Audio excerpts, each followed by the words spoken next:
Salam olahraga, saya Hardinal, guru PJK SMA Negeri 1 Kaluku, Kabupaten Mamuju, Provinsi Sulawesi Barat. Pada video ini akan dipaparkan cara penerapan model pendidikan kebugaran jasmani, khususnya komponen kebugaran kardiorespiratori di kelas. Model pendidikan kebugaran adalah salah satu model pendidikan jasmani dan kesehatan yang dapat digunakan dalam kegiatan belajar mengajar. Model pendidikan kebugaran didasarkan pada pemahaman bahwa pembelajaran PJK bukan hanya mengajarkan keterampilan fisik semata, tetapi juga tentang pentingnya menjaga hidup sehat dan menerapkan prinsip-prinsip kebugaran dalam kehidupan sehari-hari. Ada beberapa komponen kebugaran jasmani terkait kesehatan. Di antaranya adalah kebugaran kardiorespiratori. Pada video ini tidak akan membahas keseluruhan komponen kebugaran, namun hanya menitik beratkan pada kebugaran kardiorespiratori karena merupakan fondasi sebelum memperdalam aspek lain.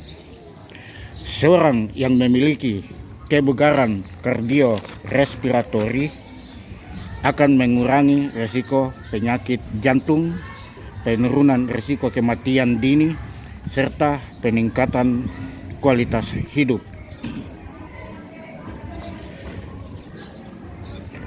Penerapan model pendidikan kebugaran di kelas bisa dilakukan setiap melakukan aktivitas pembelajaran dengan cara kegiatan ini sebaiknya dilakukan di awal-awal pembelajaran setelah pemanasan sebelum memasuki inti dari materi pembelajaran.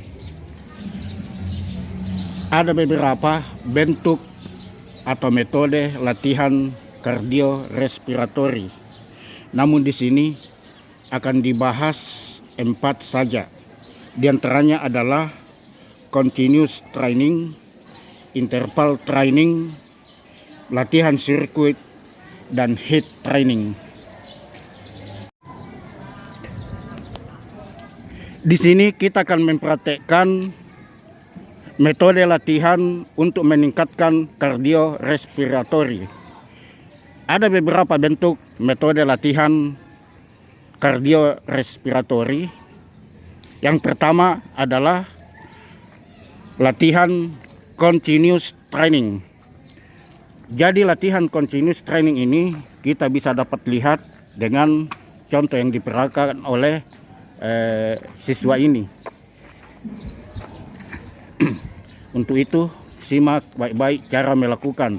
Jadi penerapan latihan continuous ini kita berlari saja, kita berlari terus dan berhenti pada saat waktu yang telah ditentukan. Misalnya kita tentukan lari 5 menit, 10 menit atau 20 menit dan berhenti pada saat yang telah ditentukan. Untuk itu, mari kita lihat tayangan pada video berikut.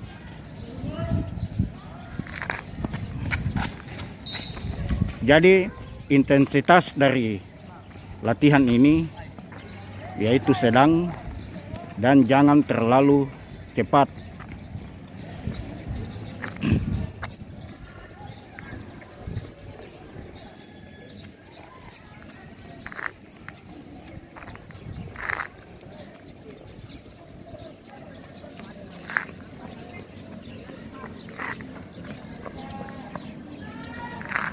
Itulah contoh latihan continuous training. Kemudian latihan bentuk kedua adalah interval training. Bentuk latihan interval training dilakukan dengan cara ada masa-masa istirahat pada saat latihan. Jadi pada latihan lari ini siswa berlari kemudian istirahat setelah lari. Lama waktu lari yaitu 3 sampai 4 menit dan waktu untuk istirahat juga 3 sampai 4 menit. Setelah istirahat lalu dilanjutkan lagi dengan lari. Pengulangan di sini bisa kita lakukan dengan 5 sampai 6 kali.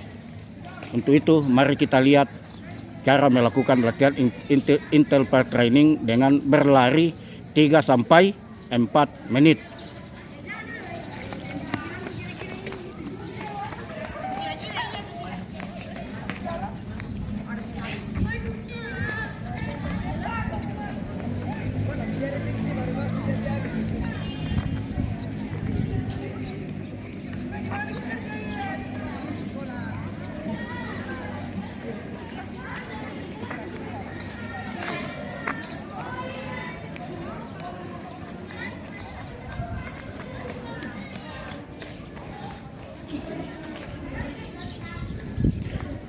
Dalam latihan ini, siswa atau peserta didik berlari selama 3 sampai 4 menit. Kemudian beristirahat. Setelah itu dilanjutkan lagi dengan lari. Untuk latihan sirkuit dilakukan 6 sampai 10 POTS. Jadi pada video ini saya akan mencontohkan 6 POTS. Jadi gerakan dalam 6 POTS ini yaitu dimulai dari push up, sit up, frog jump, ghost rope, squat thrust, dan butt kick. Untuk itu mari kita melihat peserta didik dalam melakukan ini. Pada awal ini melakukan push up. Jadi push up ini dilakukan sebanyak 10 kali. Kemudian setelah push up dia berpindah ke sit up. Dilakukan juga sebaiknya dilakukan 10 kali. Kemudian berpindah ke frog jump. Frog jump ini dilakukan 10 kali. Kemudian berpindah ke gerakan rope skip atau ghost rope. Setelah itu gerakan squat thrust.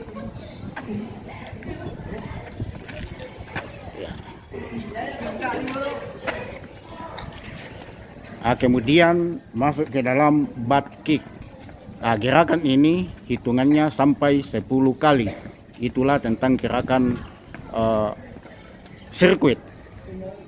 Jadi pada contoh video ini di sini saya terapkan sebanyak 6 POTS.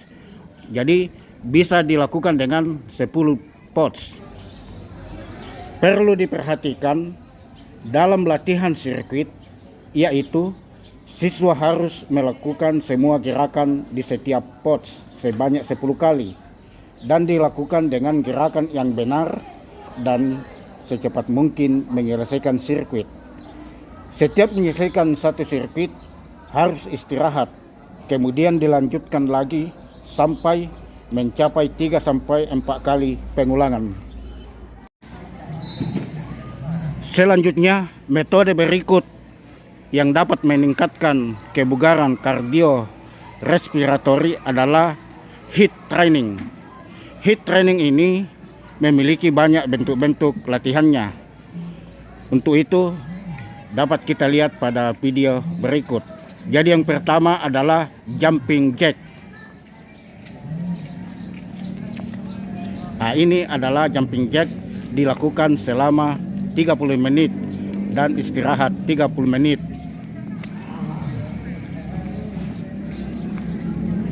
Kemudian bentuk kedua dari HIIT training ini yaitu running in split. Jadi pelaksanaannya sama dengan latihan jumping jack. Itu dilakukan selama 30 menit dan istirahat 30 menit.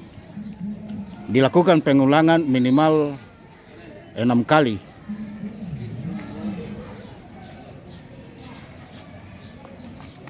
Inilah bentuk spirit dead, yaitu lari di tempat.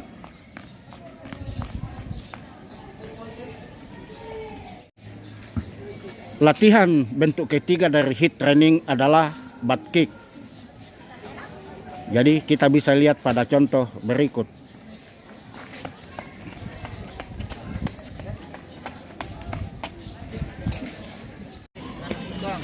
Bentuk latihan keempat dari hit training adalah pop squat. Ini bisa kita lihat pada video berikut.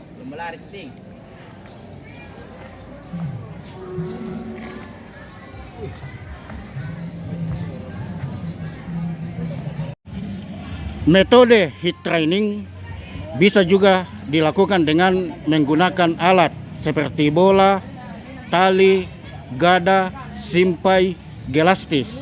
Untuk itu, kita bisa melihat cara melaksanakan hit training dengan menggunakan alat seperti pada video berikut.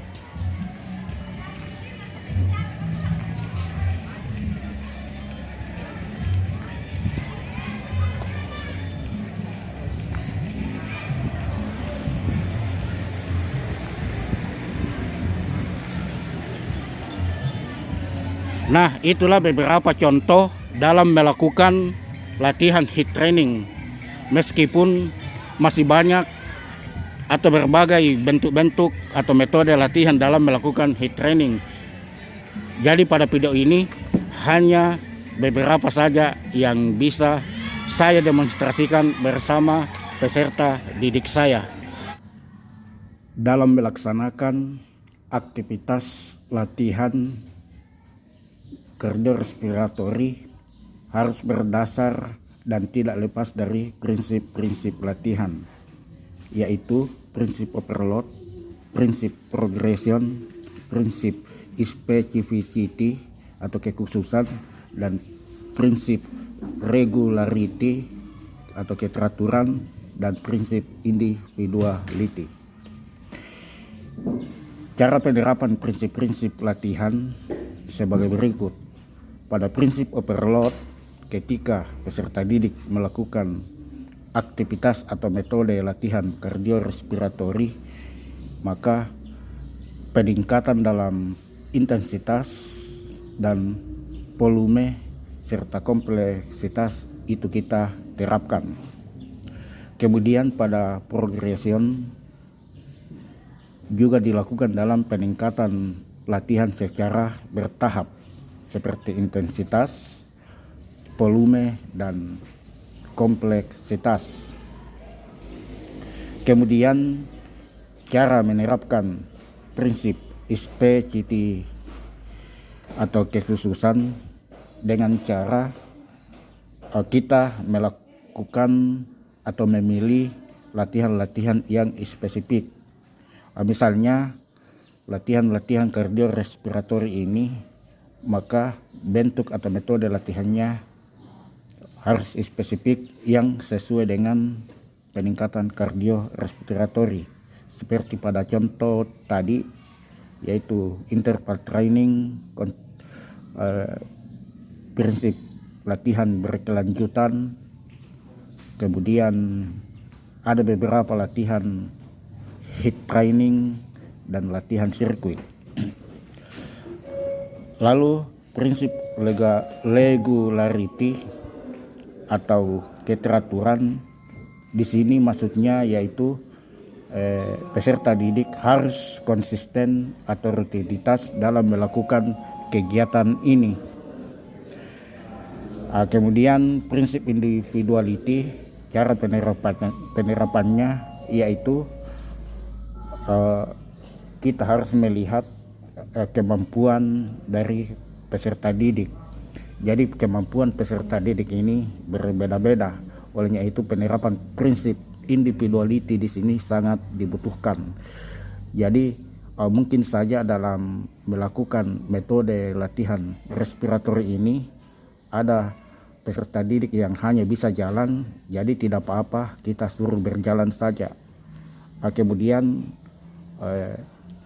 peningkatan intensitas di sini kita harus hati-hati, karena ketika peningkatan intensitas dilakukan pada tahap yang lebih tinggi lagi, mungkin saja peserta didik tidak mampu. Jadi itulah tentang bagaimana menghubungkan atau menerapkan prinsip-prinsip latihan dalam melakukan metode latihan kardiorespiratori. Itulah pemaparan saya tentang penerapan model pendidikan kebugaran jasmani di kelas, khususnya komponen kebugaran kardiorespiratori. Semoga dapat dipahami. Terima kasih. Salam olahraga.